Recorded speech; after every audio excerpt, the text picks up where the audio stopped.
बढ़ते हैं अगले प्रश्न की तरफ। तो अगला प्रश्न आप देख सकते हैं जो कि स्क्रीन पे दिया हुआ है। क्या दिया हुआ है, एक यानी कि श्रेणी दिया हुआ है। श्रेणी में स्टार्टिंग जो है 21 से स्टार्ट किया है, 21 plus 24 plus 27 plus dot dot dot जो दिया हुआ है लास्ट 51 तक दिया हुआ है। कितना तक दिया हुआ है फ्रेंड्स, 51 तक दिया हुआ है। और आपको पूछ रहा है कि इन सबका यानी कि इसका जो है आपको इस सबको जोड़िएगा तो आपका आंसर कितना आएगा। तो ये जो है आपका एपी में है। एपी में आप क्यों बोल सकते हैं, क्योंकि यहाँ पे इन दोनों का डिफरेंट और इन दोनों का डिफरेंट जो है 3 है। यहाँ पे 21 और 3 24, 24 और 3 27, यानी कि डी यहाँ पे जो है निकल कर आया है 3 आ रहा है। लेकिन और यहाँ पे ए एन क्या निकल कर आया है, ए एन इसको बोल सकते हैं यानी कि अंतिम संख्या आप बोल सकते हैं। तो अंतिम संख्या आपका क्या है, यहाँ पे 51 है। तो यहाँ पे आपका जो है एन नहीं दिया हुआ है, एन इक्वल टू वाट, यानी कि एन नहीं दिया हुआ है। तो आपको एपी से आपका जो फॉर्मूला होता है एस एन बराबर, यानी कि सभी जो है श्रेणी एपी में उपस्थित सभी श्रेणी सभी संख्याओं का जो योग होता है n/2 into 2a plus n-1 into D होता है। तो यहाँ से आपका डी तो मालूम चल गया है, एन नहीं मालूम चला है, ए मालूम हो गया 21 है। तो यहाँ पे आपको एन ज्ञात करना होगा। तो एन ज्ञात करने के लिए आप क्या कर सकते हैं कि ए एन बराबर लिख सकते हैं ए प्लस n-1 इंटू डी। तो ए एन के जगह पे आप क्या लिख सकते हैं, यहाँ पे 51 दिया हुआ है, अंतिम जो है अंतिम पद क्या दिया हुआ है 51, और इक्वल टू में ए जो दिया हुआ है 21 दिया हुआ है प्लस n-1 इंटू डी में क्या है आपका 3 दिया हुआ है। तो यहाँ पे 3 हो गया। उसके बाद इसको आगे इसी प्रकार सॉल्व करेंगे। तो यहाँ पे 51 हो जाएगा और यहाँ आपका 21 प्लस n, यानी कि यहाँ पे n जो है -1 इंटू 3, ये और ये जो 21 है इधर आएगा तो माइनस में आएगा, तो यहाँ पे घट जाएगा। तो 51 में से 21 अब जब घटा लीजिएगा तो 30 होगा और n-1 इंटू 3 होगा, और ये 3 और 30 कैंसिल आउट होगा। तो आपका क्या निकल जाएगा n-1 इक्वल टू क्या निकल कर आएगा 10 निकल कर आएगा। तो यहाँ से आप n ज्ञात कर सकते हैं, इसलिए n इक्वल टू ये माइनस में इधर आएगा तो प्लस में हो जाएगा। तो 10 और 1 11 हो जाएगा, यानी कि यहाँ पे n आपका मान n का मान क्या निकल कर आया 11 निकल कर आया। अब इसको यहाँ पे n का मान पुट करेंगे तो यहाँ पे n का मान 11/2 रखने पर यहाँ पे 2a, तो 2a के मान यहाँ पे क्या रखेंगे 21 रखेंगे, उसके बाद प्लस n फिर 11 और -1 इंटू डी के जगह पर क्या रखना है 3 रखेंगे। तो जब इसको और आगे सॉल्व कीजिएगा तो यहाँ पे आप देख सकते हैं 11/2, उसके बाद जो है यहाँ पे 21 गुना क्या हो जाएगा 42 प्लस यहाँ पे 11-1 इक्वल टू 10, और 10 में 3 से मल्टीप्लाई होगा तो क्या होगा आपका 30 होगा। तो यहाँ पे 30 आ जाएगा। उसके बाद इसको आगे सॉल्व कीजिएगा तो 11/2 और इन दोनों को जब ऐड कीजिएगा तो कितना हो जाएगा आपका 72 हो जाएगा। और इसको आप क्या होगा कीजिएगा कैंसिल आउट कीजिएगा तो 36 आएगा। तो 36 आएगा तो इसको यहाँ पे 11 इंटू 36 लिखिएगा और इसको क्या कीजिएगा आप सॉल्व कीजिएगा तो आप 36 में 11 से मल्टीप्लाई कीजिएगा तो कितना आएगा 36 6 और ये 6 3 9 यहाँ 3, यानी कि जो है आपका 396 जो है आपका राइट आंसर निकल कर आएगा, जो कि आप देख सकते हैं ऑप्शन नंबर बी यहाँ पे आपका राइट आंसर होगा। और ऑप्शन नंबर बी ही आपको क्या करना होगा टिक करना होगा। तो आई होप ये भी क्वेश्चन आपका क्लियर हो गया होगा। यदि आप स्क्रीनशॉट लेना चाहें तो आप ले सकते हैं इस क्वेश्चन को। अब देखते हैं अपने अगले प्रश्न को। तो अगला प्रश्न जो है आपका 28 नंबर, जो कि आप स्क्रीन पे देख सकते हैं।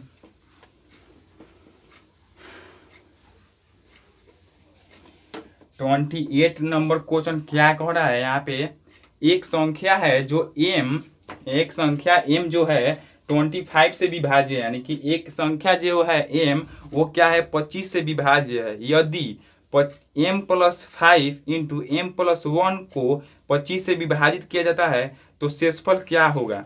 तो यहाँ पे आपका जो दिया हुआ है एक संख्या m जो है वो 25 से क्या है डिवाइड, यानी कि 25 से विभाज्य है। उसके बाद जो दिया हुआ है आपका m+5 इंटू m+1 जो है ये भी क्या है 25 से विभाजित किया जाता है। इसको जब 25 से विभाजित किया जाता है तो आपका जो है शेषफल कितना आएगा, यानी कि 25 से इसको डिवाइड किया जाएगा तो आपका शेषफल कितना निकल कर आएगा, ये मालूम करना है यहाँ पे। तो यहाँ पे जब m जो है 25 से विभाज्य है और विभाजित होने के बाद शेषफल नहीं बच रहा है, यानी कि पूरा पूरा जो है m 25 से कट जा रहा है, तो यहाँ पे क्या है, यदि m का मान दिया रहता तो डायरेक्टली हम यहाँ पे m के जगह पर उसके मान को पुट करके यहाँ पे निकाल सकते थे। लेकिन यहाँ पे चूंकि m का मान नहीं दिया हुआ है तो इसको हम और आगे बढ़ाते हैं और देखते हैं कि यदि m इतना में से इतना को डिवाइड करेंगे तो आपका शेषफल क्या प्राप्त होगा। यही आपसे क्वेश्चन पूछा है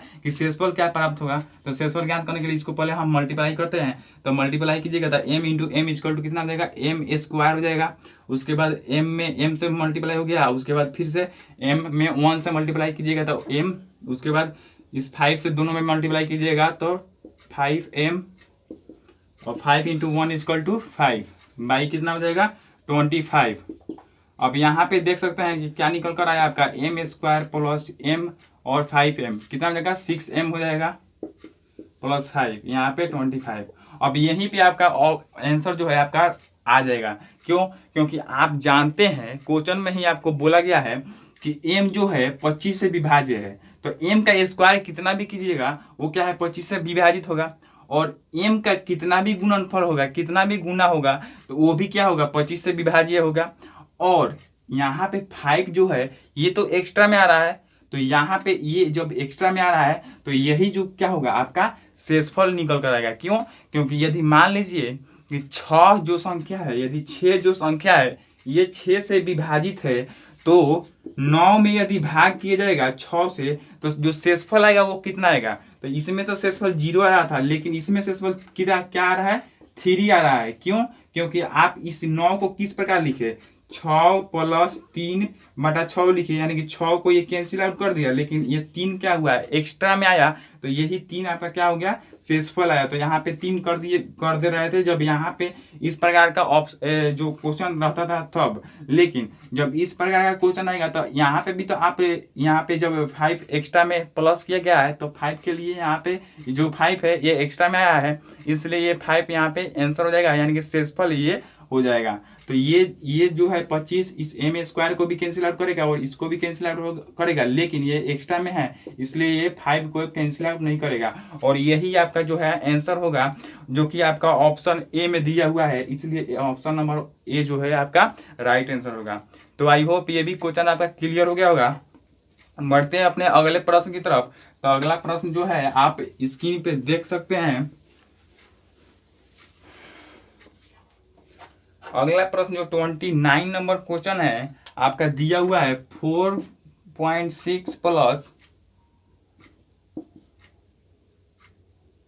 3.1 का होल स्क्वायर माइनस 4.6 माइनस 3.1 का जो है होल स्क्वायर, यही आपको दिया हुआ है। इसका मान जो है आपको ज्ञात करना है। तो यहाँ पे जो है यदि इसको आगे सॉल्व करें तो आप आगे सॉल्व कीजिएगा तो क्या होगा, ये 4.6 और 3.1 को ऐड कीजिएगा तो यहाँ पे 6 1 कितना हो जाएगा 7 हो जाएगा, पॉइंट है तो पॉइंट है, उसके बाद 4 3 फिर 7 इसका स्क्वायर हो गया।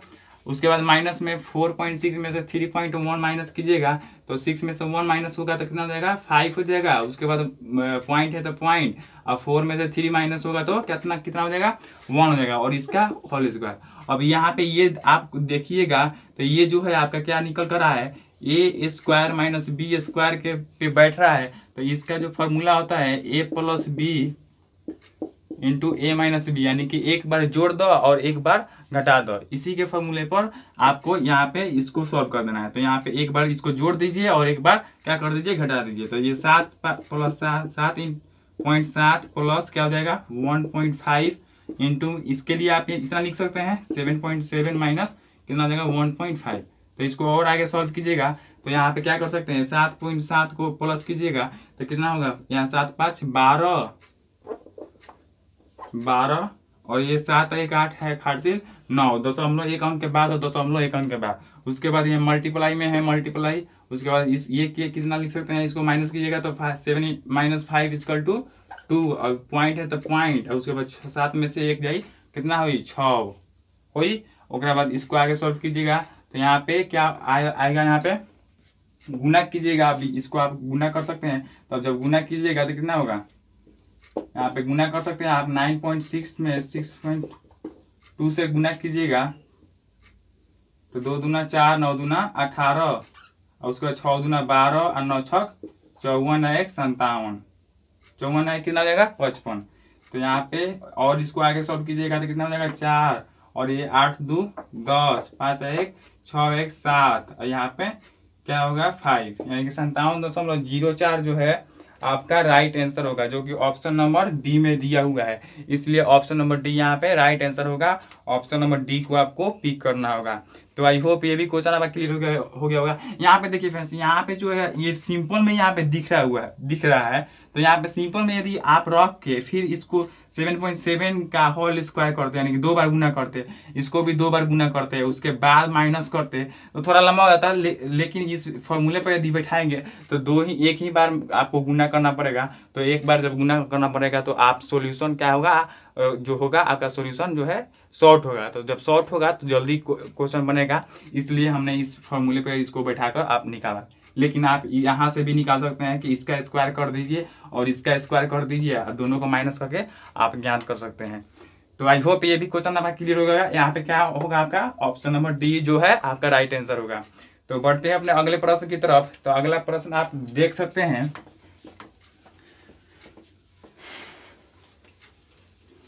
अगला प्रश्न जो है 30 नंबर प्रश्न बोल रहा है कि निम्नलिखित प्रश्न में से कौन सी संख्या एक विषम तथा अभाज्य संख्या है।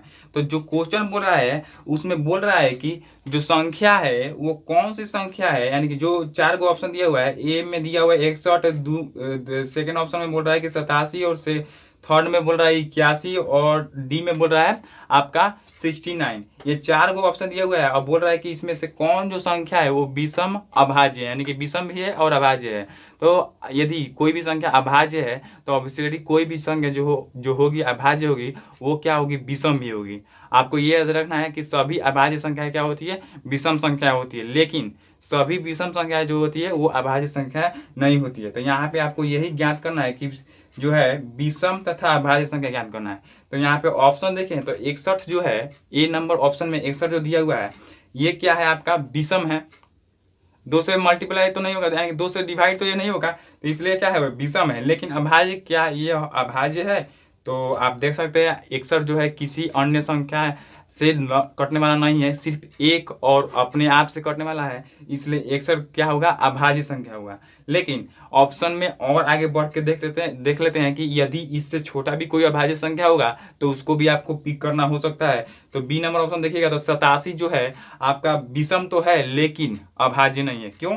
क्योंकि ये जो 87 है ये आपका 3 से मल्टीप्लाई यानी कि डिवाइड हो जाएगा, यानी कि 87 में 3 से भाग लग जाएगा, तो इसलिए ये 87 जो है अभाज्य संख्या नहीं है। सी भी उसी तरह है, विषम है लेकिन अभाज्य नहीं है। क्यों? क्योंकि 9 से और 3 से भी कैंसिल आउट हो जाएगा। उसके बाद 69 जो है ऑप्शन नंबर डी, ये भी क्या है आपका विषम है लेकिन अभाज्य संख्या नहीं है। क्यों? क्योंकि ये भी 3 से 6 से मल्टीप्लाई डिवाइड हो जाएगा। तो यहाँ पे आपका ऑप्शन निकल कर क्या आएगा 61, जो कि ऑप्शन नंबर ए यहाँ पे राइट आंसर होगा। तो आई होप ये क्वेश्चन आपका क्लियर हो गया होगा। आपका 30 का कौन सा आंसर होगा, ऑप्शन नंबर ए सही होगा। तो बढ़ते हैं अपने अगले प्रश्न की तरफ। तो अगला प्रश्न आप देख सकते हैं स्क्रीन पे। अगला प्रश्न में बोल रहा है कि एम एक कार्य को अकेला 50 दिनों में पूरा करता है। एम जो है एक कार्य को अकेला 50 दिनों में पूरा करता है, और अगला स्टेप में बोल रहा है कि एम एन से 10% कम कार्य कुशल है। तो एन अकेला उस कार्य को कितने दिनों में करेगा। तो यहाँ पे जो आपको दिया हुआ है, हम हमेशा बोलते आए हैं कि जो दिया होगा आपको क्वेश्चन को वहां पे उसको पहले फर्स्ट ऑफ ऑल लिखेंगे। तो एम जो है आपका 50 दिन दिया हुआ है, 50 दिन में ये कार्य करता है एम। तो और यहाँ पे अगला स्टेप में दिया है कि एम जो है वो एन से जो है 10% यानी कि कम कार्य कुशल है। यानी कि जो है आप क्वेश्चन को देख सकते हैं एम एन से 10% कम कार्य कुशल है, यानी कि एन जो है एन इससे 10% अधिक है कार्य कुशल। तो इसलिए 100 बटा इसको क्या लिख सकते हैं आप 90 लिख सकते हैं। क्यों? क्योंकि एम जो है n से 10% कम है तो n क्या होगा, m से 10% अधिक होगा। तो इसलिए अधिक के लिए क्या क्या कर सकते हैं आप, 100/90 लिख सकते हैं। क्यों, यदि आपको इस इन सभी जो है मेथड को फुली डिटेल्स में जानना होगा तो हम सभी जो चैप्टर है आपका परसेंटेज वगैरह उससे रिलेटेड अपने प्ले लिस्ट में डाल दिए हैं, आप उसको ढूंढ कर देख सकते हैं। तो इसको आगे बढ़ाइएगा तो यहाँ पे m जो है आपका दिया हुआ है 50, तो 50 लिख सकते हैं। उसके बाद n आपको ज्ञात करना है, n नहीं दिया हुआ है कि n कितना दिन में करेगा, और n ही आपको ज्ञात करना है। तो n इंटू क्या हो जाएगा 100/90, ये 50 दूना 100 हो जाएगा, और ये 2 से कैंसिल आउट हो जाएगा तो 45 हो जाएगा। अब ये तिरछा देखिए यहाँ पे कुछ भी नहीं है तो 1 है, तो n इक्वल टू आपका निकल कर क्या आएगा, 45 में 1 से गुना होगा तो 45 दिन, जो कि आपका राइट आंसर होगा। और यहाँ पे ऑप्शन जो है वो है आपको कौन सा होगा, ऑप्शन नंबर बी आपका राइट आंसर होगा। तो आई होप ये भी क्वेश्चन आपका क्लियर हो गया होगा। और हाँ दोस्तों, यदि आपको इस सारे क्वेश्चन यानी कि जो सॉल्यूशन है इसमें कोई डाउट है तो आप हमारे कमेंट के माध्यम से हमसे डिस्कस कर सकते हैं, हम उनका जवाब जरूर देंगे। तो बढ़ते हैं अपने अगले प्रश्न की तरफ। तो अगला प्रश्न हमारा है, आप देख सकते हैं जो है 32 नंबर क्वेश्चन बोल रहा है, 3 नल है, कौन कौन है, 3 नल आर एस तथा टी है, एक टंकी को क्रमशः 90 मिनट 100 मिनट तथा 180 मिनटों में भर सकते हैं। यदि सभी नलों को एक साथ खोल दिया जाए तो टंकी कितने मिनटों में भर जाएगी। तो फर्स्ट ऑफ ऑल जो दिया हुआ है आपको यहाँ पे लिख लेते हैं। आर कितना मिनट में भरता है आपका 90 मिनट में, एस जो है आपका 100 मिनट में, और टी जो है आपका 180 मिनट में, 180 मिनट में। तो जो है आपको इस नल के कोई ये नल है, ये 3 गो नल है, एगो ये हो गया, एगो ये हो गया, और एगो ये हो गया। ये जो है 90 मिनट में भरता है, ये 100 मिनट में, और ये 180 मिनट में।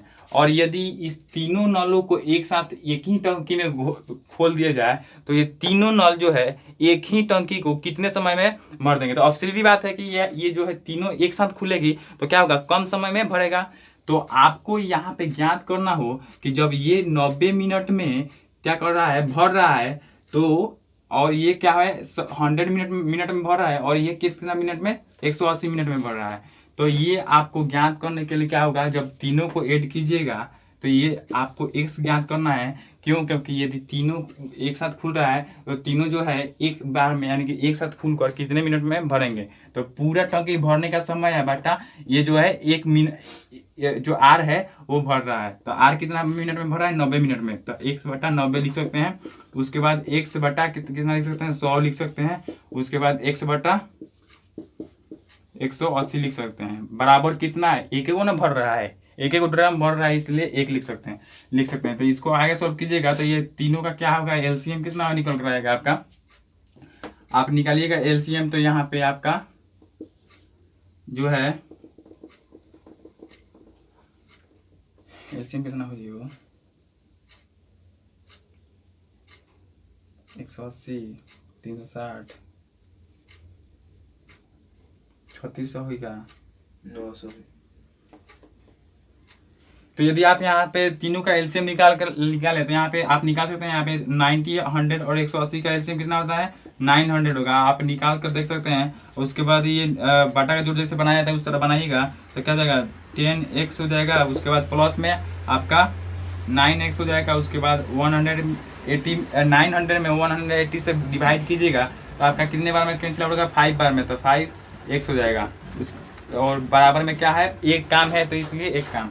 तो इसके बाद इसको और आगे सॉल्व कीजिएगा तो 10 और 9 19 19 5 कितना हो जाएगा, 24x हो जाएगा, बटा में 900 हो जाएगा इक्वल टू 1। इसको क्या होगा आप इधर क्रॉस मल्टीप्लीकेशन कीजिएगा तो 24x बराबर कितना हो जाएगा आपका 900 हो जाएगा।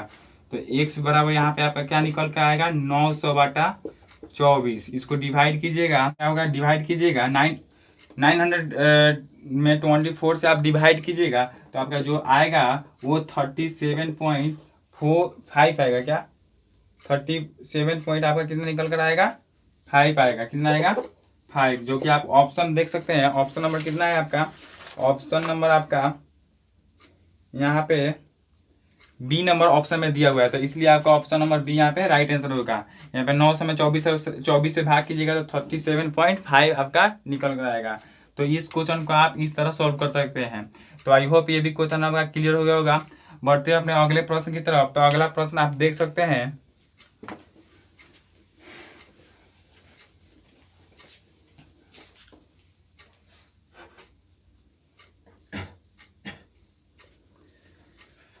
अगला प्रश्न देखें तो फ्रेंड्स आप देख सकते हैं अगला प्रश्न में एक समचतुर्भुज है जिसकी भुजा 20 सेंटीमीटर है। एक क्या दिया हुआ है, एक समचतुर्भुज दिया हुआ है, एक समचतुर्भुज दिया है, इसका भुजा जो है आपका कितना दिया हुआ है 20 सेंटीमीटर। और हम जानते हैं कि समचतुर्भुज की सभी भुजाएं क्या होती है, चारों भुजाएं एक दूसरे के बराबर होती है और 20 सेंटीमीटर है तथा एक विकर्ण जो है 24 सेंटीमीटर दिया हुआ है। विकर्ण जो है आपका एक जो दिया हुआ है, ये वाला विकर्ण आपका मान लीजिए आपका 24 सेंटीमीटर दिया हुआ है, लेकिन ये वाला विकर्ण नहीं दिया हुआ है। तो यहाँ पे आपको पूछ रहा है कि इस समचतुर्भुज का क्षेत्रफल ज्ञात करें। तो समचतुर्भुज के क्षेत्रफल के आप फॉर्मूला जाने, तो समचतुर्भुज का क्षेत्रफल का आप फॉर्मूला क्या लिख सकते हैं, का क्षेत्रफल बराबर कितना हो जाएगा, कितना होता है 1/2 इंटू दोनों विकर्णों का क्या होता है गुणनफल होता है। क्या होता है 1/2 इंटू दोनों विकर्णों का गुणनफल।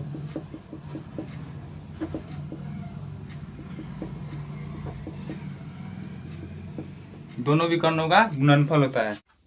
तो यहाँ पे दोस्तों क्या है कि आपका जो विकर्ण दिया हुआ है, एक विकर्ण तो दिया हुआ है लेकिन एक विकर्ण नहीं दिया हुआ है। तो यहाँ पे एक विकर्ण दिया हुआ है 24 सेंटीमीटर दिया हुआ है, लेकिन ये वाला विकर्ण नहीं दिया हुआ है। तो जब तक ये वाला विकर्ण आप निकालिएगा नहीं तब तक ये सॉल्व होगा नहीं होगा।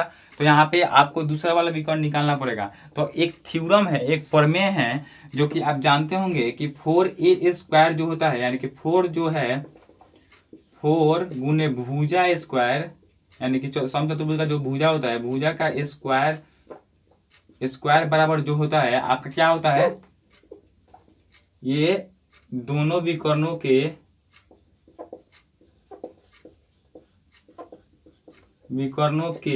वर्गों के योग के बराबर होता है। क्या होता है, योग के बराबर होता है। तो दोनों विकर्ण यानी कि 4 गुने भुजा स्क्वायर, यानी कि आपका कितना दिया हुआ है 20 दिया हुआ है, तो 20 का स्क्वायर बराबर दोनों विकर्णों का के वर्गों, यानी कि एक 24 है तो 24 का स्क्वायर क्या हो गया 24 का स्क्वायर दोस्तों। और उसके बाद दूसरा विकर्ण नहीं दिया हुआ है, तो दूसरा विकर्ण आप मान सकते हैं क्या है x है, तो x का स्क्वायर। इसको आगे सॉल्व कीजिएगा तो ये 4 गुने 2 20 का स्क्वायर कितना जाएगा आपका 400 हो जाएगा। उसके बाद ये वाला 24 का स्क्वायर कितना होता है 576 होता है, तो 576 हो जाएगा इंटू में आपका x स्क्वायर हो जाएगा। इसको आगे सॉल्व कीजिएगा तो ये 4 चौका 16 हो जाएगा, यानी कि 1600 हो जाएगा। और ये प्लस में है, ये जो है आपका यहाँ पे योग है, तो चूंकि यहाँ पे 8 का सिंबल होगा तो ये 576 क्या होगा, इधर आएगा तो माइनस में हो जाएगा, तो 576 इक्वल टू आपका क्या हो जाएगा x स्क्वायर हो जाएगा। अब यहाँ से x equal to x square बराबर क्या निकल कर आएगा, आप इसको इस तो यहाँ पे जो आप माइनस करके निकाले तो माइनस कीजिए तो आपका कितना हुआ 1600 में से माइनस कीजिए 576 तो आपका कितना निकल कर आया 1024 निकल कर आया। अब यहाँ पे x बराबर आप निकाल सकते हैं, तो ये जो है स्क्वायर इधर जाएगा तो रूट में चलेगा, तो आप 1024 का जो वर्गमूल होता है आप क्या कितना का वर्गमूल होता है 32, यानी कि 32 का वर्गमूल होता है। तो 32 जो है आपका यहाँ पे ये दूसरा वाला विकर्ण निकल कर आ गया। जब दूसरा वाला विकर्ण 32 निकल कर आ गया तो आप यहाँ पे इसको सॉल्व करके इसका जो क्षेत्रफल है वो भी ज्ञात कर सकते हैं। तो पहला विकर्ण कितना था 24 दिया था और दूसरा विकर्ण आपका 32 निकल कर आ गया। तो 32 यहाँ पे मान को पुट कीजिएगा तो ये क्या होगा कैंसिल आउट होगा, तो ये 12 दूना 24 और 12 में 32 से मल्टीप्लाई कीजिएगा तो आपका कितना निकल कर आएगा, यहाँ पे 32 में 12 से मल्टीप्लाई कीजिए 2 दूना 4 3 दूना 6 और उसके बाद 2 3 4 6 दूना 6 2 8 यहाँ पे 3, यानी कि आपका 384 जो है आपका राइट आंसर निकल कर आएगा, जो कि आपका ऑप्शन जो है आप देख सकते हैं आपका option number B number option जो है आपका राइट आंसर है। तो यहाँ पे आपका ऑप्शन नंबर बी आपको पिक करना होगा। तो आई होप ये भी क्वेश्चन आपका क्लियर हो गया होगा। बढ़ते हैं अपने अगले प्रश्न की तरफ। तो अगला प्रश्न जो है देख सकते हैं स्क्रीन पे। अगला प्रश्न बोल रहा है कि एक दुकानदार का क्रय मूल्य से 60% अधिक मूल्य अंकित 60% अधिक अंकित मूल्य वाली कमीजों पर 35% की छूट देता है। एक जो दुकानदार है वो अपने क्रय मूल्य से 60% अधिक अंकित मूल्य वाली कमीजों पर 35% की छूट देता है। अजय ने 728 में कमीजें खरीदी, तो उस कमीज का क्रय मूल्य क्या था? तो मान लेते हैं कि जो क्रय मूल्य था वो 100% था। कितना था? 100%। और इसी क्रय मूल्य पर जो है ये दुकानदार जो है 60% अधिक अंकित मूल्य अंकित करता है। तो ये इस पे 60% अधिक यानी कि 160 बटा 100, 100 से 100 कैंसिल, यानी कि 160 रुपया आपका क्या हो गया? अंकित मूल्य हो गया, अंकित मूल्य। और ये आपका कितना था? क्या था? क्रय मूल्य था। यानी कि आप डायरेक्ट लिख सकते हैं, सीपी लिख सकते हैं, यानी कि सीपी लिख सकते हैं। उसके बाद आगे बोल रहा है कि अजय ने 728 में कमीजें खरीदी।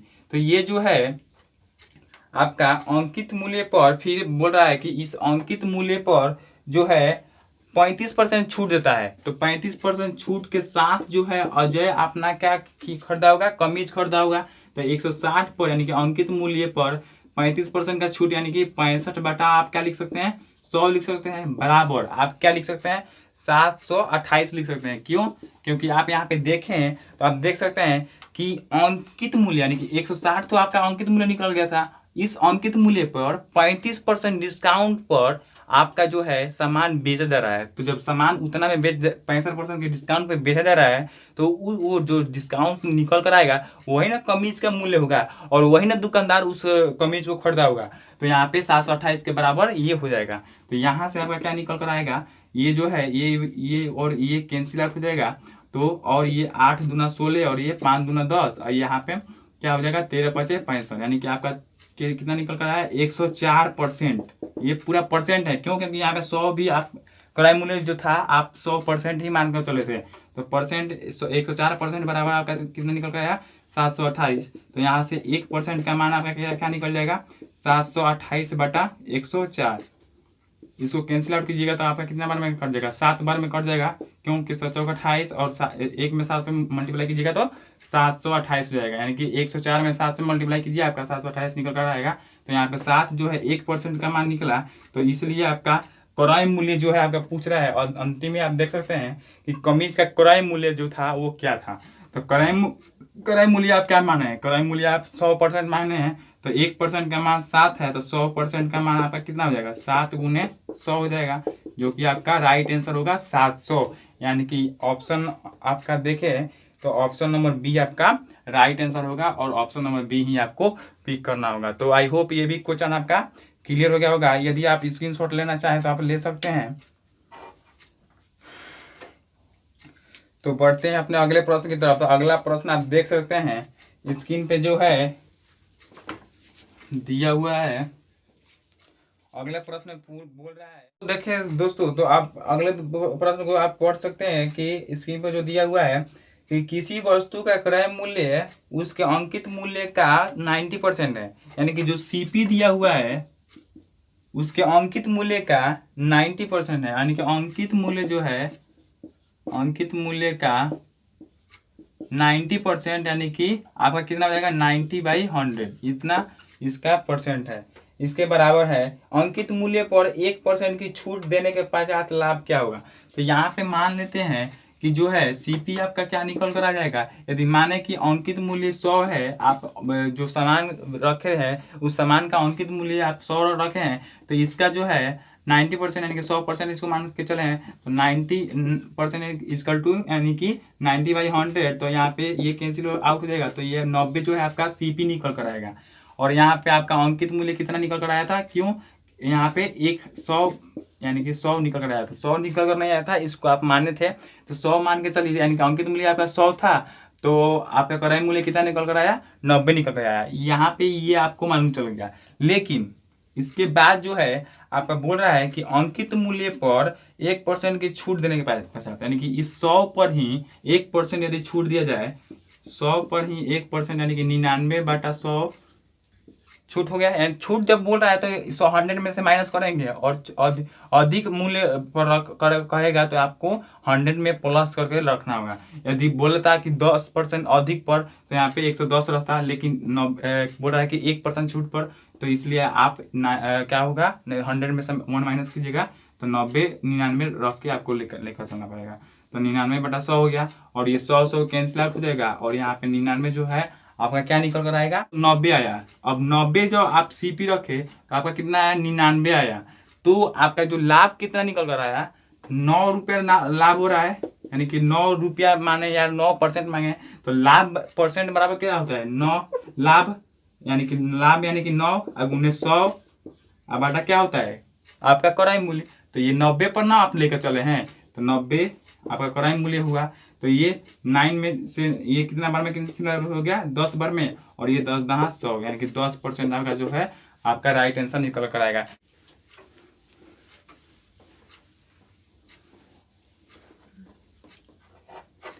तो देखें यदि दोस्तों अगले प्रश्न को, तो अगला प्रश्न बोल रहा है 36 जो नंबर को जो क्वेश्चन है बोल रहा है कि एक व्यक्ति किस अनुपात में, एक व्यक्ति जो है वो किस अनुपात में 11.10 यानी कि 11 रुपया 10 पैसा के प्रति केजी वाली जो है दाल को 15 रुपया 20 पैसा प्रति केजी वाले दाल के साथ मिलाए ताकि मिश्रण जो है, मिश्रण की कीमत जो है आपका 13 रुपया 20 पैसा प्राप्त हो जाए। तो आपको ये एलिगेशन से जो है क्वेश्चन जो है पूछा गया था 2019 के इंट्रेंस एग्जाम में। तो यहाँ पे आपका जो दिया हुआ है आपको एगो दिया हुआ है 11 रुपया 10 पैसा और एगो दिया हुआ है 15 रुपया 20 पैसा, यही दिया हुआ है। और इसके बाद जो है आपको मिश्रण जो है बनाने के बाद आपका जो है एलिगेशन बन रहा है 13 रुपया 20 पैसा का बन रहा है। तो यहाँ पे एलिगेशन का जो ट्रिक लगाएंगे यहाँ से यहाँ माइनस करेंगे तो आपका जो है अनुपात रेशियो में निकल कर आएगा। तो ये इसको माइनस कीजिएगा तो कितना हो जाएगा, ये माइनस नहीं कर किया जाता यानी कि दोनों का अंतर, इनका अंतर यहाँ पे लिख देंगे और इनका अंतर कहाँ लिखेंगे यहाँ पे लिखेंगे। तो इनका अंतर कितना दिया हुआ है आपका निकाल देख सकते हैं। आपका इनका अंतर कितना हो जाएगा 2 होगा और इनका अंतर कितना होगा आप देख सकते हैं यहाँ पे 10 पैसा उसके बाद 2 यानी कि 2 रुपया 10 पैसा यहाँ पे अंतर निकल कर आ रहा है।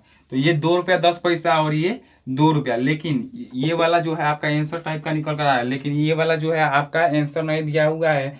दोस्तों यहाँ पे देख सकते हैं कि 2 और रेशियो में है क्या निकल कर आ रहा है 2.10 यानी कि आप 2.10 को क्या लिख सकते हैं 2.1 भी लिख सकते हैं। तो इस दशमलव को हटाने के लिए आप किससे गुना मल्टीप्लाई कीजिएगा, दोनों तरफ क्या कीजिएगा 10 से गुना कर दीजिएगा। तो इधर 10 से गुना कीजिएगा तो आपका क्या आएगा 20 निकल कर आएगा और इधर 10 से गुना कीजिएगा तो आपका क्या निकल कर आएगा 21 निकल कर आएगा और यही जो है आपका राइट आंसर होगा। तो 20/21 जो है आपका राइट आंसर होगा। तो आप ऑप्शन देख सकते हैं, ऑप्शन के हिसाब से आपका ऑप्शन नंबर जो डी दिया हुआ है ऑप्शन नंबर डी यहाँ पे राइट आंसर होगा और उसी को आपको पिक करना होगा। तो आई होप ये भी क्वेश्चन आपका क्लियर हो गया होगा। तो अगला प्रश्न देखते हैं दोस्तों। तो अगला प्रश्न में आपका 37 नंबर प्रश्न में बोल रहा है कि 1050 को MNP में क्रमशः 3, 5, 7 के अनुपात में बांटा गया है, यानी कि कुछ राशि दिया गया है रुपया दिया हुआ है और इसको M और N और P के अनुपात में बांटा गया है, यानी कि 3, 5, 7 के अनुपात में बांटा गया है। तो अब बोल रहा है कि M तथा N के हिस्से का जो है डिफरेंट क्या है, लास्ट वाले स्टेप में बोल रहा है। तो आपको यहाँ पे दिया हुआ है कि M N P तीनों का रेशियो दिया हुआ है, कितना दिया हुआ है 3:5 आपका 7 दिया हुआ है। तो इन तीनों का जो मान भी दिया हुआ, मान भी कितना दिया हुआ है 1050 दिया हुआ है। तो 1050 बराबर आप क्या लिख सकते हैं, इन तीनों को जोड़ सकते हैं 3, 5, 8 और 8, 7, 15 यानी कि 15 रेशियो का मान 1050 दिया हुआ है। तो आपका एक रेशियो का मान क्या निकल कर आ जाएगा, आप डिवाइड कर दीजिएगा यहाँ पे 15 से, तो आपका कितना हो जाएगा 15 70 75 यानी कि 70 जो है आपका यहाँ पे एक रेशियो का मान निकल कर आएगा। तो जब एक रेशियो का मान 70 है तो आप M निकालिए और N निकालिए। तो M यदि निकालिएगा तो M कितना दिया हुआ है 3 रेशियो दिया हुआ है। तो एक रेशियो का मान 70 दिया हुआ है तो 3 रेशियो का मान कितना जाएगा 70 × 30 = 220 10 यानी 17 और उसके बाद n यदि निकालिएगा तो n का मान दिया हुआ है 5 रेशियो, यहाँ पे देख सकते हैं 5 रेशियो, तो 5 रेशियो का मान क्या निकल कर आ जाएगा, यहाँ पे 1 रेशियो का मान 70, तो 5 रेशियो का मान 70 गुने 5 इक्वल टू 350। ये वाला आपका n निकल कर आ गया। और इन दोनों का जो है लास्ट वाला स्टेप में अंतर पूछ रहा है, यानी डिफरेंट पूछ रहा है, तो इनमें से माइनस कीजिएगा, यानी कि इन दोनों का अंतर निकालिएगा तो आपका कितना हो जाएगा, 350 में से 210 माइनस कीजिए तो 0, ये आपका यहाँ पे 4 और यहाँ पे 1, यानी कि 140 जो है आपका राइट आंसर निकल कर आएगा, जो कि ऑप्शन नंबर आपका ए में दिया हुआ है, इसलिए ऑप्शन नंबर ए आपका राइट आंसर होगा। तो आई होप ये भी क्वेश्चन आपका क्लियर हो गया होगा। ये जो था क्वेश्चन आपका रेशियो से था, तो यहाँ पे इस प्रकार के क्वेश्चन को आप ऐसे सॉल्व करेंगे। तो आई होप ये भी क्वेश्चन आपका क्लियर हो गया। बढ़ते हैं अपने अगले प्रश्न की तरफ।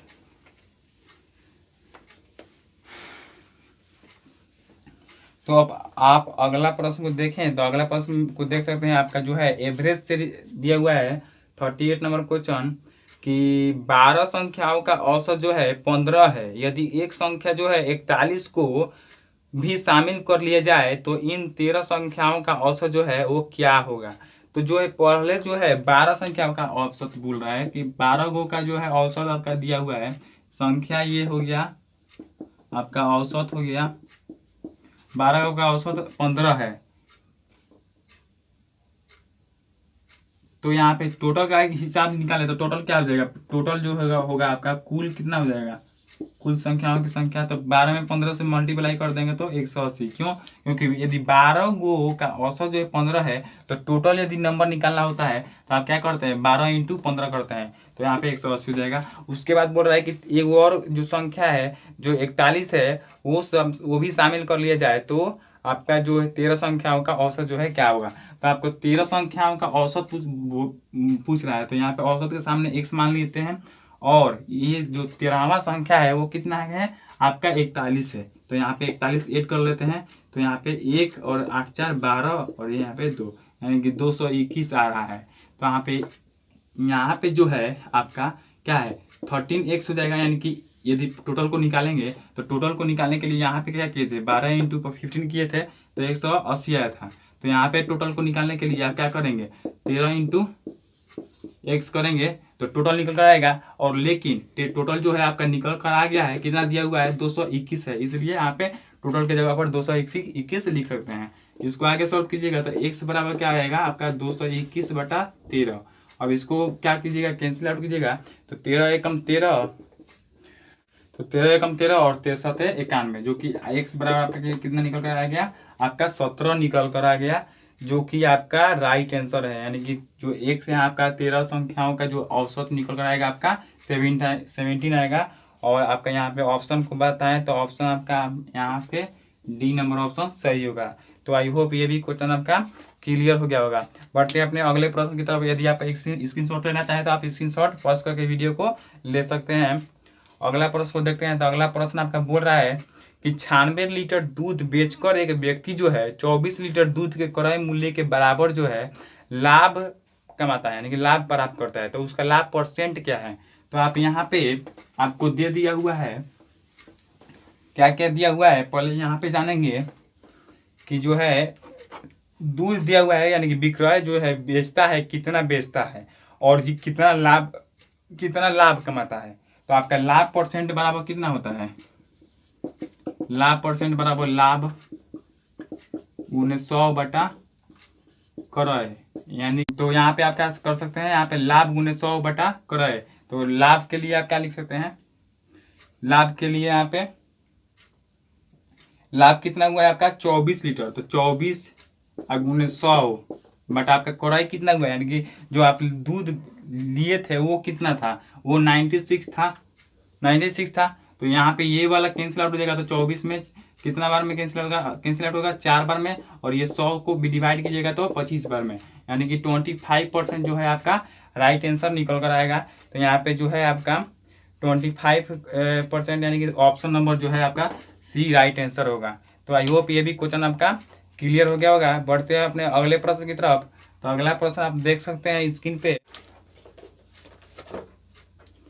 तो दोस्तों यहाँ पे अगले प्रश्न की तरफ चलते हैं। तो अगला प्रश्न आप देख सकते हैं स्क्रीन पे कि बोल रहा है कि एक व्यक्ति जो है 280 कुर्सियों को बेचकर 35 कुर्सियों के विक्रय मूल्य के बराबर जो है लाभ कमाता है, तो उसका लाभ परसेंट में ज्ञान करें। तो यानी कि ये भी सेम क्वेश्चन है, 39 जो नंबर क्वेश्चन जो था वही उसी प्रकार है। थोड़ा सा यहाँ पे डिफरेंट डाला गया है क्वेश्चन। तो आप यहाँ पे देख सकते हैं आपका जो है कुल कुर्सियों की संख्या जो है आपका 280 है, वो विक्रय वाली कुर्सी यानी कि जो बेची जाती है, और वो 35 कुर्सियों के बेच विक्रय मूल्य के बराबर जो है आपका लाभ कमाता है।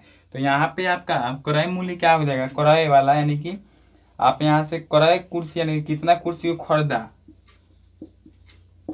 क्रय वाली कुर्सी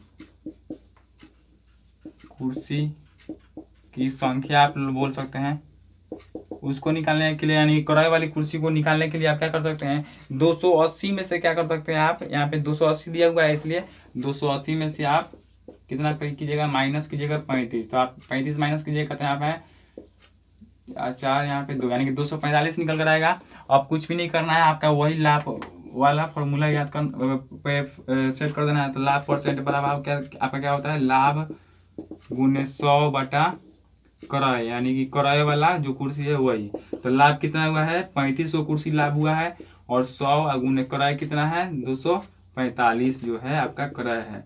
तो यहाँ पे इसको कैंसिल आउट कीजिएगा, तो ये जो है आपका 7 बार में क्या होगा, कैंसिल आउट होगा। तो 7 बार में कैंसिल आउट होगा, और यहाँ पे 100 में 7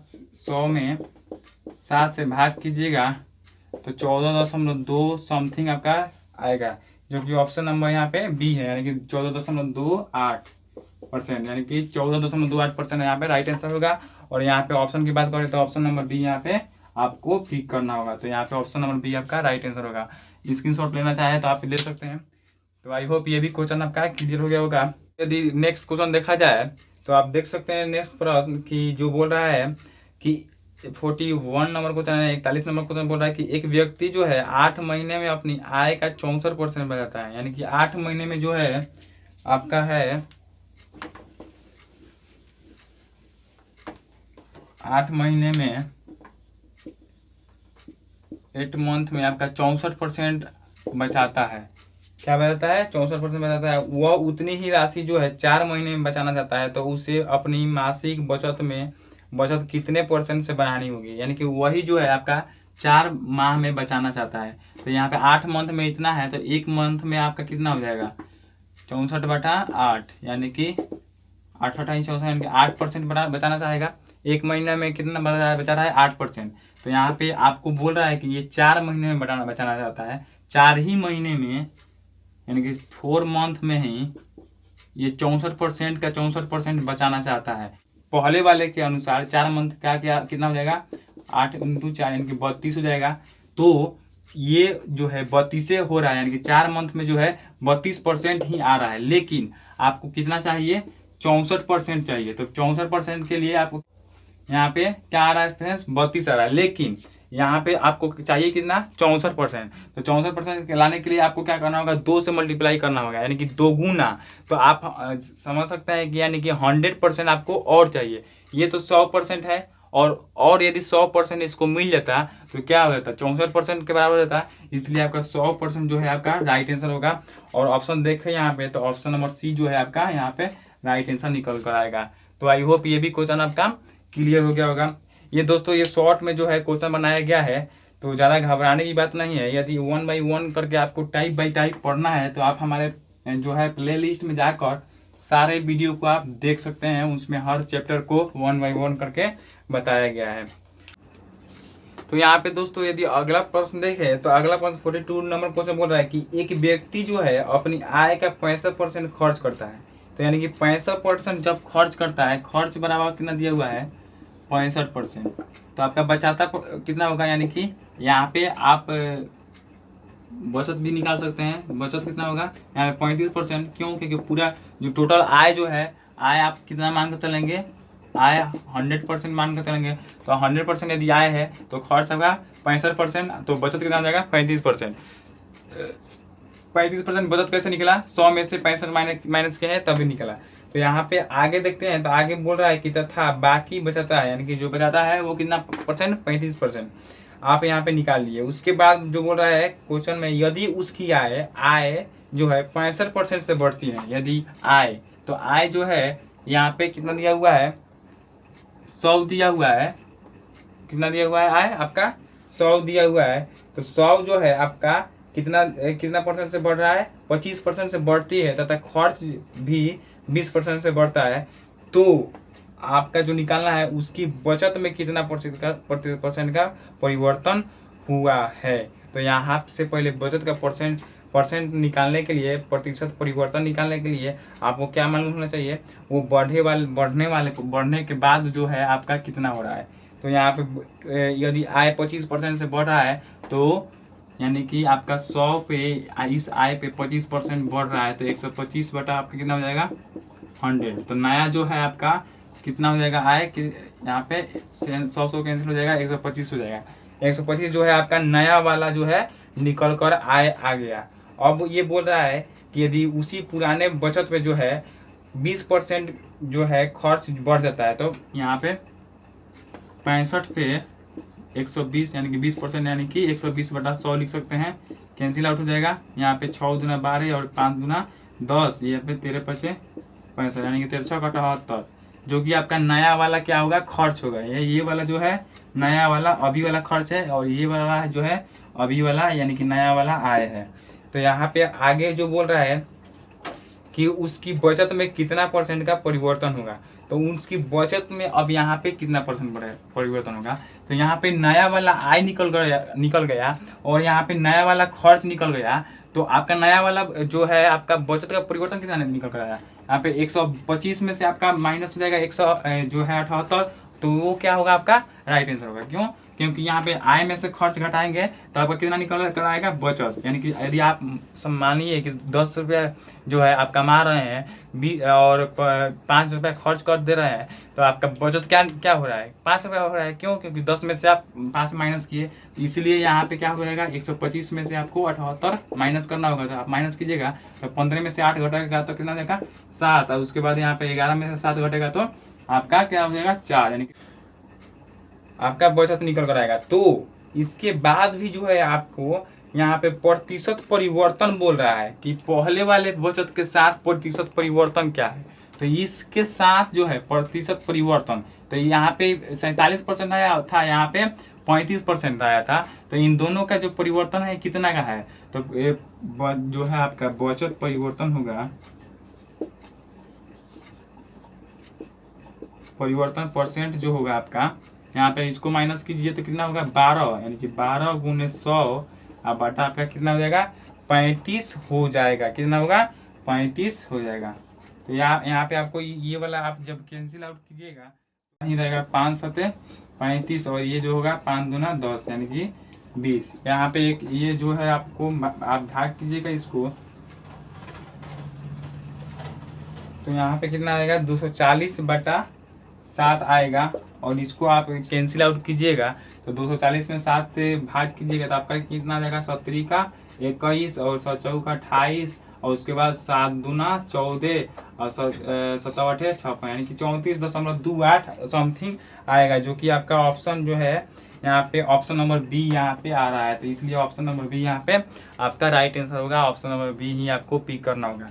तो यहाँ पे हम लोग कुछ भी नहीं किए हुए हैं। यहाँ पे पहले आप आय माने हैं 100, उसके बाद खर्च जो है 65%, उसके बाद आप बचत भी निकाल लिए हैं 65% से 35% बचत हो जाएगा। तो और नया वाला जो है आय आपका बोल रहा है कि 125% से बढ़ रहा है, तो यहाँ पे पुराने वाले आय का 125% से बढ़ रहा है तो 125 बटा 100, और उसके बाद खर्च जो है आपका कितना परसेंट से बढ़ रहा है 20% से, तो 65 गुने 120 बटा 100 इक्वल टू आपका 78 हो गया था। उसके बाद यदि बचत निकालते तो बचत वाला क्या, नया वाला बचत जो है आपका क्या आता 125 में से 78 माइनस कीजिएगा तो नया वाला बचत कितना आ गया 47 आ गया। और यहाँ पे जो बोल रहा है कि बचत परिवर्तन का परसेंट लास्ट में पूछ रहा है, तो बचत परिवर्तन का परसेंट आप निकालने के लिए क्या करेंगे, इन दोनों का डिफरेंट यानी कि बचत जो हो रहा है, बचत में परिवर्तनों का अंत परिवर्तन जो हो रहा है, तो बचत में परिवर्तन कितना हो रहा है 12 का हो रहा है। क्यों, क्योंकि इन दोनों का डिफरेंट 12 है, तो 12 गुने 100 और बटा 35। क्यों, क्योंकि पहले वाला जो बचत है उसी के हिसाब से लेना है, तो इसलिए 35 बटा में हो गया। इसको कैंसिल आउट कीजिए तो यहाँ पे आपका जो है आपका राइट आंसर क्या निकल आएगा 34.28 जो है आपका सही आंसर निकल के आया होगा आएगा। तो आई होप ये भी क्वेश्चन आपका क्लियर हो गया होगा। तो यदि आप स्क्रीनशॉट लेना चाहते हैं तो ले सकते हैं। और बढ़ते हैं अपने अगले प्रश्न की तरफ। तो अगला प्रश्न आप देख सकते हैं स्क्रीन पे। क्या है दोस्तों अगला प्रश्न? बोल रहा है कि एक 18 किलोमीटर की गति से चलने वाली रेलगाड़ी जो है एक बिजली के खंभे को पार करती है। यानी कि एक वो रेलगाड़ी है जिसकी चाल कितना दिया हुआ है 18 किलोमीटर, और वो बिजली के खंभे को पार कर रही है। यदि रेलगाड़ी की लंबाई 540 मीटर है तो रेलगाड़ी खंभे को पार करने में कितना समय लगेगा? सिंपल है, कुछ भी नहीं करना है। समय पूछ रहा है तो समय बराबर कितना हो जाता है? चाल बटा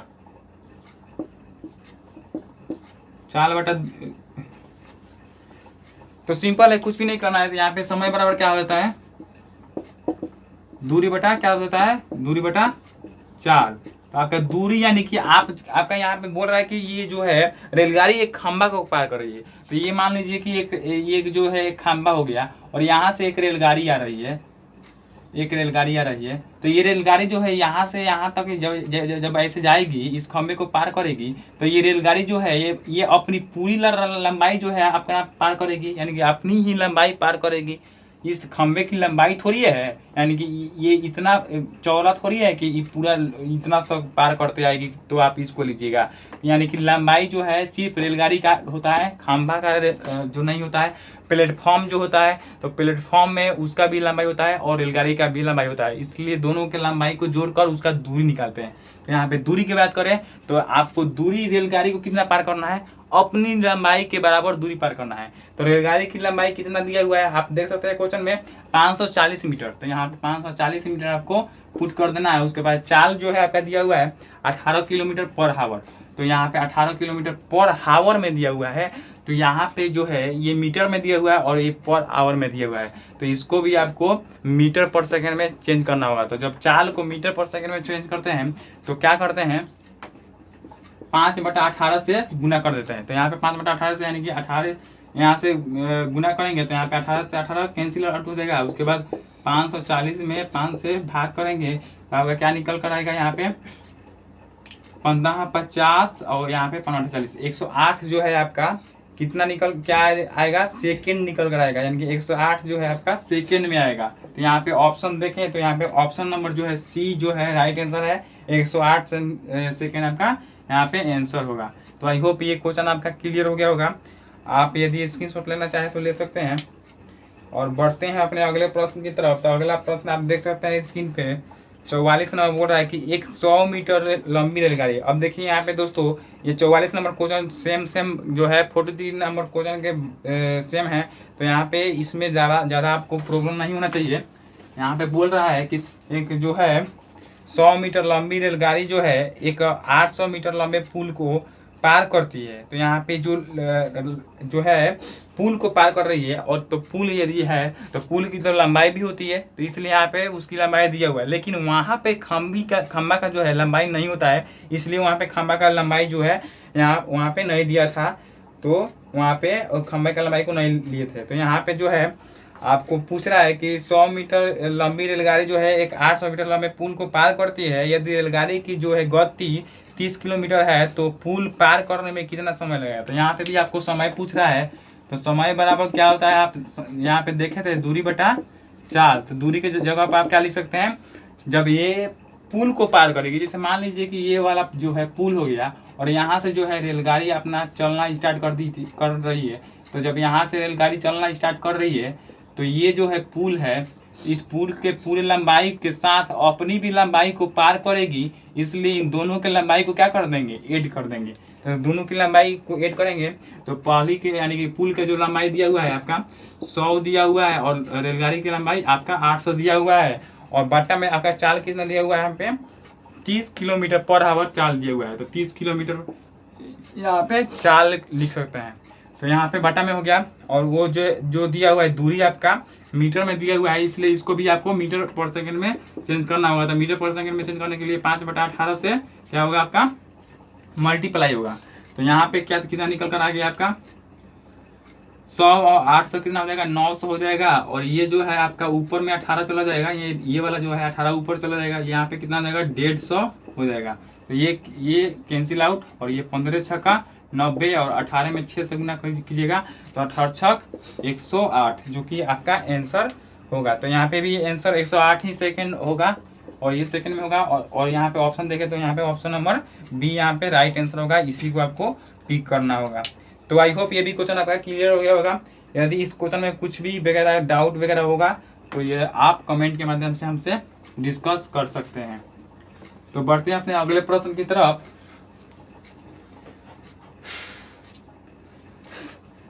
तो अगला प्रश्न आप देख सकते हैं स्क्रीन पे जो है वो बोल रहा है कि वो धनराशि क्या है जो 2 वर्षों में 16% की वार्षिक ब्याज दर से चक्रवृद्धि ब्याज पर यानी कि इतना रुपया 2 लाख आपका 1840 रुपया हो जाएगी। तो आपको कुछ भी नहीं करना है, धनराशि पूछ रहा है तो धनराशि को आपको पी मान लेना है, और उसके बाद जो है आपका 16% से बढ़ रहा है तो यानी कि 116/100, और कितना 2 वर्ष के लिए बढ़ रहा है तो 2 बार इसको 116/100 करके गुना करेंगे। कितना करेंगे? 2 बार।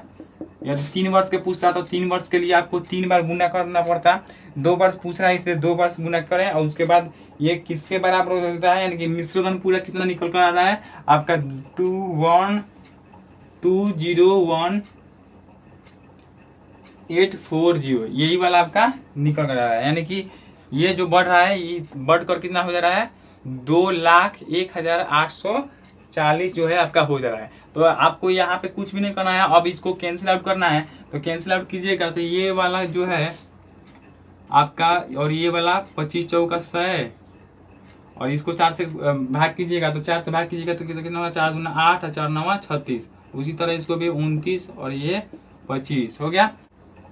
तो यहाँ पे देखिए तो दोस्तों यदि आगे इसको सॉल्व कीजिएगा तो P, और यहाँ पे ये दोनों गुना में है तो यहाँ पे जाएगा तो क्या होगा भाग में होगा। तो P बराबर कितना हो जाएगा आपका 201,840, और ये जो है 25 गुने 25 आपका 625 हो जाएगा। ये बटा में है इसलिए इधर जाएगा तो ऊपर चला जाएगा भाग में, और ये जो है आपका बटा में आ जाएगा तो 29 गुने आपका 29 हो जाएगा। और ये आप यदि कैंसिल कीजिएगा 29 गुने 29 को इतना से कैंसिल कीजिएगा तो आपका 240 आएगा, और इसको आप कैंसिल आउट कर सकते हैं कैलकुलेटर वगैरह कुछ भी हम पहले से कर चुके हैं। तो 240 में आप 625 से आप गुना कीजिएगा तो आपका जो आंसर आएगा 15 पर 4 को आपका 0, यानी कि 1,50,000 जो है आपका राइट आंसर निकल कर आएगा। तो यहाँ पे आपको ऑप्शन जो है देखे तो ऑप्शन नंबर बी यहाँ पे राइट आंसर होगा। ऑप्शन नंबर बी यहाँ पे आपको पिक करना होगा। तो आई होप ये भी क्वेश्चन आपका क्लियर हो गया होगा। इस तरह का मिश्रण से रिलेटेड यदि कोई भी क्वेश्चन दिया होगा तो आपको डायरेक्ट धन जो दिया हुआ है, धन यदि नहीं दिया हुआ है तो धन को पी मान लेंगे, यानी कि ये जो है आपका पी मान लीजिए धन को, और कितना परसेंट से बढ़ रहा है 16% से, और क बार यानी कि कितने वर्षों के लिए 2 वर्ष के लिए। तो 2 वर्ष के लिए आपका 116 गुने 116/100 गुने 116/100 2 बार कर दिए। ये किसके बराबर आ रहा है, यानी कि यार 2,01,840 के बराबर आ रहा है, तो इसके बराबर कर दिए। उसके बाद इसको आगे सॉल्व किए तो यहाँ पे आपका 1,50,000 जो है आपका राइट आंसर निकल कर आया। तो आई होप ये भी क्वेश्चन आपका क्लियर हो गया होगा। बढ़ते हैं अपने नेक्स्ट प्रश्न और 46 नंबर प्रश्न की तरफ।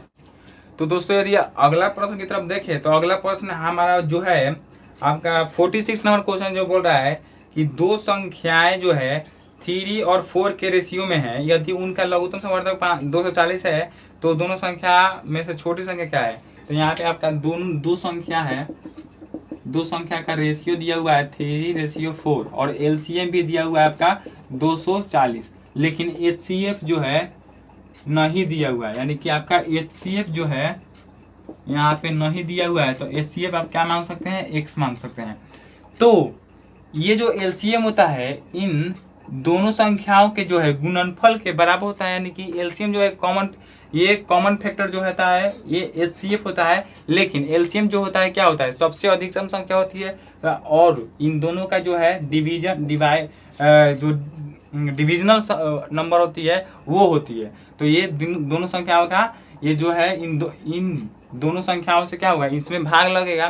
तो आप यहाँ से आप कॉमन करके ये जो है x जो है इन दोनों का कॉमन फैक्टर है, तो 3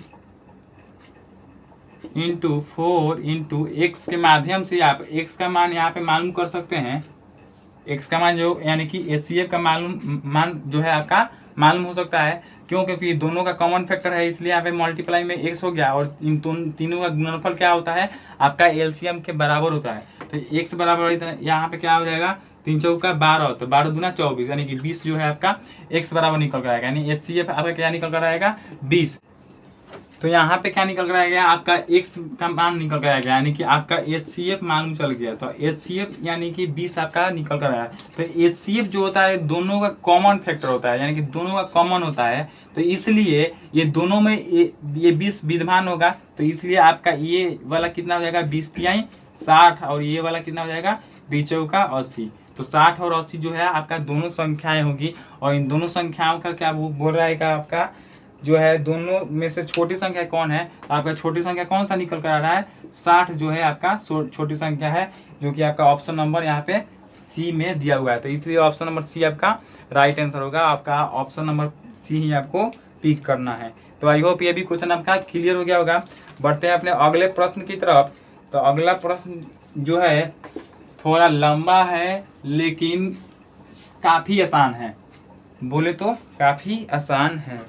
तो आप क्वेश्चन स्क्रीन पे पढ़ सकते हैं। क्या बोल रहा है कि नीचे दी गई तालिका में वर्ष 2011 से 2015 तक दो कंपनियां, एक जो है VAPT है तथा एक कंपनी का नाम ABC है, द्वारा बेचे गए मोबाइल कवरों की संख्या यानी कि हजारों में दर्शाया गया है। संख्या जो है हजारों में दर्शाया गया है।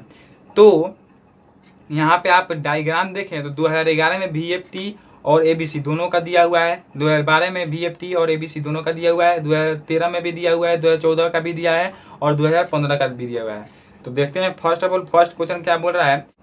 तो यहाँ पे दोस्तों 47 नंबर क्वेश्चन देखें यहाँ पे फर्स्ट ऑफ ऑल। तो 47 नंबर क्वेश्चन बोल रहा है कि कंपनी VAPT तथा ABC द्वारा बेचे गए मोबाइल कवरों की संख्या का अंतर निम्नलिखित में से किन वर्षों में समान थी।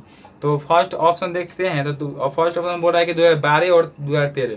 तो 2012 और 2013 का अंतर निकालें तो VAPT और ABC का 2012 में अंतर जो है आपका 70 में से 60 माइनस कीजिएगा तो 10 हो जाएगा और यहाँ पे 2013 का अंतर निकाले तो 84 में से 82 माइनस कीजिएगा तो 2 आएगा। तो ये अंतर यानी कि 10 और 2, तो 10 और 2 तो यहाँ पे बराबर नहीं आ रहा है, तो इसलिए यहाँ पे ऑप्शन नंबर ए तो होने वाला ही नहीं है। ऑप्शन नंबर बी देखें तो ऑप्शन नंबर बी में आपका जो है आप देख सकते हैं 2011 और 2012 में कंपेयर करने के लिए बोला है। तो 2011 और 12 का कंपेयर करें तो 2011 में VAPT और ABC का अंतर जो है 50 माइनस 40 बराबर 10 आ रहा है। और यहाँ पे 2012 का देखें तो 70 माइनस 60 इक्वल टू कितना आ रहा है 10 आ रहा है, यानी कि दोनों में अंतर जो है आपका 10 ही आ रहा है। तो यहाँ पे अंतर दोनों का क्या हो रहा है समान हो रहा है। तो ये वाला ऑप्शन ही आपका राइट आंसर होना चाहिए और ऑप्शन नंबर बी ही आपका राइट आंसर होगा। ऑप्शन नंबर सी भी ऐसे देख लेते हैं। तो ऑप्शन नंबर सी में देखते हैं तो 2012 और 2014 का बोल रहा है। तो 2012 का देखें तो 10 आ रहा है और 2014 का देखें तो 105 में से 100 माइनस कीजिएगा तो आपका 5 आ रहा है। तो यहाँ पे जो है डिफरेंट बराबर नहीं आ रहा है, इसलिए ऑप्शन नंबर बी आपका ही राइट आंसर होगा। तो इसलिए आपको ऑप्शन नंबर बी ही पिक करना होगा। तो आई होप ये क्वेश्चन आपका क्लियर हो गया होगा। बढ़ते हैं अपने अगले प्रश्न की तरफ। तो अगला प्रश्न 48 जो है इसी डायग्राम से रिलेटेड है। तो 48 नंबर क्वेश्चन में बोल रहा है कि 2011 से 2013 तक कंपनी VAPT द्वारा बेचे गए मोबाइल कवरों की संख्या में प्रतिशत परिवर्तन क्या है। यानी कि जो 2011 से 2013 तक जो कंपनी द्वारा VAPT दी यानी वो भी VAPT कंपनी द्वारा जो है बेचे गए मोबाइल कवरों की संख्या में प्रतिशत परिवर्तन क्या है। तो 2011 से और 2013 का देखते हैं। तो 2011 में जो है VAPT द्वारा 50 बेचा गया है और 2013 को का देखें तो VAPT द्वारा कंपनी द्वारा क्या कितना बेचा गया है 84 बेचा गया है। तो 50 से एक के बार कितना हो जा रहा है 84 हो जा रहा है। तो अंतर कितना है आपका 34 का अंतर है, यानी कि आपका 34 का अंतर है। तो परिवर्तन परसेंट बोल रहा है तो 34 गुने 100 बटा आपका कितना हो जाएगा आपका पहले कितना था आपका 50, तो 50 हो जाएगा। तो यहाँ पे 50 दूना 100 यानी कि यहाँ पे 34 दूना आपका 68 जो है आपका राइट आंसर निकल कर आएगा और यहाँ पे ऑप्शन ए ही आपका राइट आंसर होगा। तो आई होप ये भी क्वेश्चन आपका क्लियर हो गया होगा। यहाँ पे कुछ भी नहीं करना था। यहाँ पे 2011 और 2013 का जो है आपका परिवर्तन जो VAPT द्वारा बेचा गया था प्रोडक्ट उसका परिवर्तन का जो है परसेंट निकालना था। तो यहाँ पे से 2011 से 2015 2013 नहीं करना चाहिए था क्वेश्चन में, लेकिन यहाँ पे क्या लिखना चाहिए था 2011 और 2013 का जो इस तरह क्वेश्चन को टाइप करना चाहिए था। तो यहाँ पे थोड़ा सा क्वेश्चन में मिसप्रिंट हुआ है। और तो बढ़ते हैं अपने अगले प्रश्न की तरफ। तो अगला प्रश्न जो है आप 49 नंबर क्वेश्चन देख सकते हैं। तो यहाँ पे फ्रेंड्स देख सकते हैं 49 नंबर क्वेश्चन देखें तो बोल रहा है कि एक कंपनी जो है VFT द्वारा दिए गए 5 वर्षों में बेचे गए मोबाइल कवरों की औसत संख्या हजारों में ज्ञात करें। तो यहाँ पे 5 वर्ष का ज्ञात करना है, तो एवरेज ज्ञात करना है, इसलिए 5 यानी कि 5 को जोड़ देते हैं और 5 से भाग कर देते हैं, तो आपका क्या निकल कर आ जाएगा, एवरेज निकल कर आएगा। यानी कि 50 + 70 और 2013 में कितना है 84 है, प्लस में 2014 में आपका 105 है, उसके बाद 100 है 2015 में, बटा में 5 कर देंगे तो आपका जो है आपका जो सॉल्यूशन निकल कर आएगा वो आपका राइट आंसर। यहाँ पे क्या निकल कर आएगा, 1 और 1 कितना हो जाएगा 2 और 2 हासिल कितना हो जाएगा आपका 4, यानी कि 409। इस पूरा को जोड़िएगा तो आपका कितना निकल कर आएगा 409 निकल कर आएगा। उसके बाद 5 से भाग कीजिएगा तो आपका कितना होगा 8 5 8 40 और 5 से कम 5 और उसके बाद कितना आएगा 5 8 40, यानी कि 81.8 जो कि आपका ऑप्शन है, ऑप्शन नंबर आपका यहाँ पे कितना हो जाएगा B number option right answer हो जाएगा और ऑप्शन नंबर बी ही आपको पिक करना है। तो आई होप ये भी क्वेश्चन आपका क्लियर हो गया होगा। बढ़ते अपने अगले प्रश्न और आज के इस सेशन के और 2019 में पूछे गए ITI एंट्रेंस एग्जाम के मैथ के सभी क्वेश्चन का लास्ट क्वेश्चन जो है 50 नंबर क्वेश्चन जो है आपका बोल रहा है कि वर्ष 2012 से 2015 तक कंपनी ABC द्वारा बेचे गए मोबाइल कवरों की संख्या में प्रतिशत परिवर्तन, यानी कि ABC में पूछ रहा है। तो 2012 और 2015, तो यहाँ पे भी 2012 और 15 पूछ रहा है, तो 2012 और 15 का अंतर ज्ञात कीजिएगा। तो यहाँ पे 60 और 96 यानी कि 36 जो है आपका अंतर है। तो 36 × 100 अब बाटा में आपका क्या है, क्या हो जाएगा, पहले कितना दिया हुआ था आपका 60, तो यहाँ पे 60 हो जाएगा, ये वाला कैंसिल आउट होगा 0 से 0 और ये 6 36 6 से, यानी कि 60 जो है आपका राइट आंसर निकल कर आएगा, जो कि ऑप्शन नंबर यहाँ पे 60% सी में दिया हुआ है। तो यहाँ पे आपको ऑप्शन नंबर सी आपको पिक करना होगा। तो आई होप ये सारे यानी कि 25 के आज के इस सेशन का वीडियो आपको अच्छा लगा होगा और इससे कोई आपको रिलेवेंट मिला होगा, यानी कि आपको कुछ फ़ायदा मिला होगा। तो आई होप ये आप यदि इस वीडियो से कुछ पाए होंगे तो आप यदि हमारे चैनल को सब्सक्राइब नहीं किए होंगे तो आप हमारे चैनल को सब्सक्राइब कीजिएगा और लाइक भी कर लीजिएगा, और यदि बेल आइकन नहीं दबाए हैं तो बेल आइकन भी दबा दीजिएगा, ताकि आने वाले और हर वीडियो का नोटिफिकेशन आप तक जाएगा और आप आसानी से हमारे हर वीडियो को देख सकेंगे। तो आई होप आप ये कीजिएगा और मिलते हैं अपने अगले वीडियो में। तो अगला वीडियो में हम देखेंगे जो है वर्गमूल से रिलेटेड जो है आपका चैप्टर आएगा, और वर्गमूल के जो भी क्वेश्चन एग्जाम में लिए गए हैं जो प्रीवियस ईयर में, तो वो सारे क्वेश्चन को देखेंगे और जो अभी नहीं पूछे गए हैं और जो इम्पोर्टेंट है उन सभी क्वेश्चन को देखने वाले हैं। तो चलते हैं, आज के लिए इतना ही। ओके, धन्यवाद, थैंक यू, जय हिंद।